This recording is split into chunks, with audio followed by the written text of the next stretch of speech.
Hello friends, good morning. मैं हूं MJ. जैसे कि देख रहे फ्रेंड्स, ये हमारा तुलसी जी का पौधा है और इसके ऊपर ग्रोथ देखिए, बहुत ही सुंदर ग्रोथ हो रही है और बहुत ही छोटा सा पौधा है। ये अराउंड होगा ये 2-3 महीने का प्लांट, और प्लांट के ऊपर देखिए बहुत ही सुंदर ग्रोथ हो रही है। अब मॉनसून की सीज़न चल रही है। आज का वीडियो यही टॉपिक पे रहेगा कि मानसून की सीज़न में आपको अपने तुलसी जी के पौधे के ऊपर से मैक्सिमम ग्रोथ कैसे लेनी है। अगर ये टिप्स आप फॉलो करोगे तो आने वाली सीज़न यानी कि सर्दियों की सीज़न में भी आपके तुलसी जी के पौधे बहुत ही ज़्यादा हरे भरे हो सकते हैं, फूल फल सकते हैं। आप खुश हो जाओगे अपने पौधे को देख के। तो सबसे पहला काम आपको करना है वो है रिपोर्टिंग। अगर आपका प्लांट पुराने गमले में हो या तो आपने 1 साल पहले लगाया हो, तो प्लांट को बाहर निकालिए मिट्टी के साथ, यानी कि रूट बॉल के साथ ही आपको प्लांट को बाहर निकालना है। ऐसा नहीं है खींच खींच के बाहर निकालना है, हल्के हाथ से आराम से धीरे धीरे बाहर निकालिए। टाइम लीजिए, अर्जेंसी मत करिए। आराम से धीरे धीरे साइड वाली सबसे पहले मिट्टी धीरे धीरे करके हटाइए, और बाद में जैसे ही रूट बॉल हल्का सा लूज़ हो जाएगा तो बाद में प्लांट को आप बाहर निकाल लीजिए। लेकिन एक चीज़ ध्यान रखिए, रिपोर्टिंग करने से पहले आपके जो प्लांट की मीडिया है, सॉयल है, वो ड्राई रहना चाहिए। अगर उसके अंदर गीलापन रहेगा तो बाद में वो इजीली बाहर नहीं निकलेगा। ड्राई रहेगा तो अगर आप कोई भी स्पून या तो फॉर्क लेंगे, वहाँ से फ्रेंड्स आपको थोड़ा थोड़ा साइड वाली मिट्टी आप हटाते जाओगे धीरे करके, तो बाद में आपके जो प्लांट हैं ईजिली बाहर निकल सकेंगे। अगर आपने खींचतानी की तो बाद में आपके प्लांट ख़राब हो सकेंगे, फिर से वो ग्रो नहीं हो पाएगा। ये पहला स्टेप करना है। रूट्स को हल्का सा ओपन कर लीजिए और फिर से आप नई पॉटिंग सॉइल बनाइए। नई पॉटिंग सॉइल में सैंड और कंपोस्ट, बस यही 2 चीज़ मिलानी है। जो रेत आती है ब्राउन कलर की, वो रेत लेना है। कंपोस्ट लेना है। रेत अराउंड आपको 4 मुट्ठी लेना है और 1 मुट्ठी भर के आपको गोबर खाद या तो कोई भी अच्छी वर्मी कंपोस्ट ले लीजिए। दोनों को मिक्स करिए और बाद में वो पॉटिंग मिक्स के अंदर फिर से प्लांट को लगा दीजिए। लगाने से पहले आपको देखना है कि पॉट का जो ड्रेनेज होल है, यानी कि जो नीचे से जो पानी निकल रहा है, वो पानी ईजिली ड्रेन आउट होना चाहिए। अगर पानी रुका रहा है इधर तो बाद में आपकी रिपोर्टिंग ठीक से नहीं हुई है, ये समझ लीजिएगा। तो सबसे पहले तो नीचे वाले जो बेस है, यहाँ पे बेस के पास आप अच्छे खासे पत्थर डाल दीजिए, जो कंकर पत्थर रहते हैं, जहाँ से पानी इजीली नीचे से ड्रेन आउट हो जाए। तो वो हिसाब से आप नीचे का एक लेयर बना लीजिए अबाउट 1 इंच का। उसके ऊपर आप थोड़ी सी हल्की सी जो पॉटिंग सॉइल है, मिट्टी है, वो डाल दीजिए और बाद में फिर से जो आपका अपने तुलसी जी के पौधे को उसके ऊपर बिठा दीजिए और साइड पे मिट्टी डाल के उसको तैयार कर लीजिए। उसके बाद उसके अंदर आप पानी डाल दीजिए अच्छी तरह। इस तरह से सबसे पहले तो आपको अपने प्लांट की रिपोर्टिंग करनी है। दूसरी इंपॉर्टेंट चीज़ है वो है प्लांट के ऊपर से ये जो बीज निकल रहे हैं, वो बीज को आप पिंच कर लीजिए। पिंच करके फेंकना नहीं है, सीधा आपको अपने पॉटिंग मिक्स के अंदर ही इसको डालते जाना है। इससे ये होगा कि वहाँ से नए पौधे निकलना स्टार्ट हो जाएंगे। यानी कि जो तुलसी जी के पौधे की जो लाइफ होती है, लाइफ साइकिल उनकी बहुत शॉर्ट होती है। वो ज़्यादा लंबे टाइम तक आप पॉटिंग मीडिया के अंदर नहीं चल पाएंगे। तो ये जो सीड्स निकाल रहे हैं वो सीड्स को फिर से अंदर ही डाल दीजिए, तो वहाँ से नए पौधे तैयार होकर निकल जाएंगे विदाउट एनी मेहनत। आपको कुछ भी करना नहीं है और हमेशा आपके गमले के अंदर तुलसी जी के पौधे मौजूद ही रहेंगे। कभी भी आपका जो पौधा ये पॉट है वो खाली नहीं रहेगा। तो ऐसे करके आपको पिंच करके आपको वो सीड्स फिर से अंदर डाल देने हैं।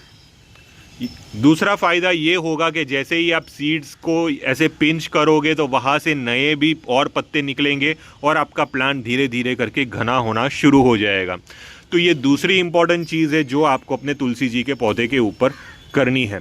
अब जैसे कि फ्रेंड्स बारिश का मौसम चल रहा है, बारिश के मौसम में आपके तुलसी जी के पौधे के पत्ते के ऊपर फंगल इन्फेक्शंस लग सकता है। अब फंगल इन्फेक्शन में ये होगा कि आपके तुलसी जी के पौधे के ऊपर ऐसे करके पीले पीले धब्बे पड़ना शुरू हो सकते हैं।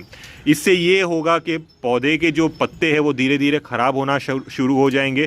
तो अगर आप चाहते हो कि आपके पौधे के पत्ते हरे भरे रहे, तो बाद में आपको नीम ऑयल और जो घर में जो साबुन होता है, जो हाथ धोने का साबुन या तो जो लिक्विड सोप होता है, वो लेना है। वो दोनों को मिक्स करके आपको 1 लीटर पानी में मिक्स करके आपको स्प्रे करना है। नीम ऑयल आप अराउंड आधा ml जितना लीजिए और ये जो लिक्विड सोप है वो 2 ड्रॉप या तो 3 ड्रॉप जितना लिक्विड सोप लीजिए। 1 लीटर पानी में घोल के आप उसके ऊपर, ये पत्तों के ऊपर अच्छी तरह इनका स्प्रे कर लीजिए। स्प्रे करने के दूसरे दिन ये भी ध्यान रखिए, अगर आप स्प्रे कर लिया तो ये मत मानिए कि हो गया अपना काम। स्प्रे कर जैसे ही करते हो उसके दूसरे दिन आपको सिंपल पानी के स्प्रे भी आपके प्लांट के लीव्स के ऊपर कर लेना है। इससे लीव्स के ऊपर जो भी नीम ऑयल और जो साबुन का रेसिड्यू रह गया है वो निकल जाएगा, क्योंकि उसको निकालना भी ज़रूरी है। ऐसा नहीं है कि स्प्रे कर लिया तो हो गया। एक बार स्प्रे कर लोगे तो जो भी फंगस वगैरह है वो वहाँ पे रुक जाएगा। एक 24 घंटे तक रहने दीजिए ऐसा, और बाद में दूसरे दिन आके अच्छी तरह पानी का स्प्रे कर लीजिए, इससे वो रेसिड्यू निकल जाएगा। ये जो स्प्रे है फ्रेंड्स, ये स्प्रे आपको हर हफ्ते एक बार अपने तुलसी जी के पौधे के ऊपर करना ज़रूरी है। इससे आपके पौधे के पत्ते हरे भरे बने रहेंगे। तो ये हमारा तीसरा पॉइंट हो गया। अब सबसे आखिरी पॉइंट वो है खाद कौन सी देनी है। देखिए, आपने एक बार प्लांट को रिपोर्ट कर लिया है, रिपोर्टिंग के दरमियान आपने एक बार इसके अंदर खाद डाल दी है, जो मैंने गोबर खाद बोली या तो वर्मी कॉम्पोस्ट बोला, वो खाद ये पौधे के लिए इनफ है। और अभी जैसे कि मानसून की सीज़न चल रही है, तो मानसून की सीज़न में हमें ज़्यादा तुलसी जी के पौधे को कोई भी अलग अलग टाइप के फर्टिलाइजर्स नहीं देने हैं।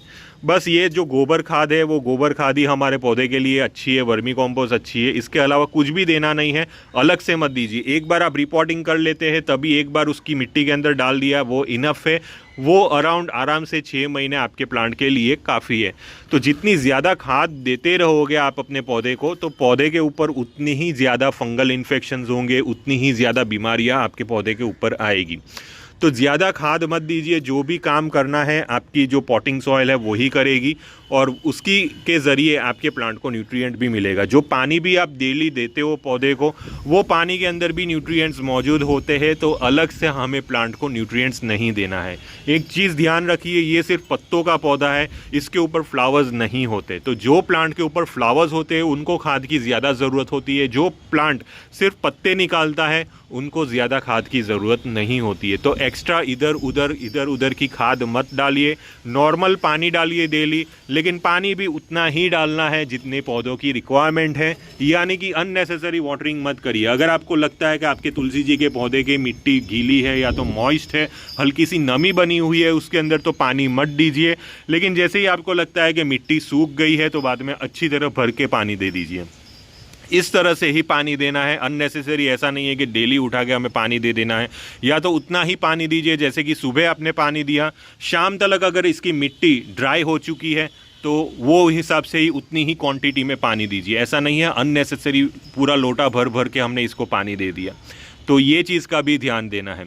तो इतनी बेसिक चीज़ों का ध्यान दोगे तो बाद में आपके जो तुलसी जी के पौधे हैं वो कभी बीमार नहीं पड़ेंगे और बहुत ही अच्छी ग्रोथ करेंगे। अभी मानसून की सीज़न में इनकी ग्रोथ नेचुरली अच्छी होती है, अपने आप ही ये पत्ते से पत्ते डेवलप करता जाएगा। तो अगर आपको किसी भी टाइप का कन्फ्यूजन हुआ तो प्लीज़ आप मुझे टेलीग्राम ग्रुप में ज्वाइन हो सकते हैं। टिल देन के लिए थैंक यू फ्रेंड्स, और हैप्पी गार्डनिंग।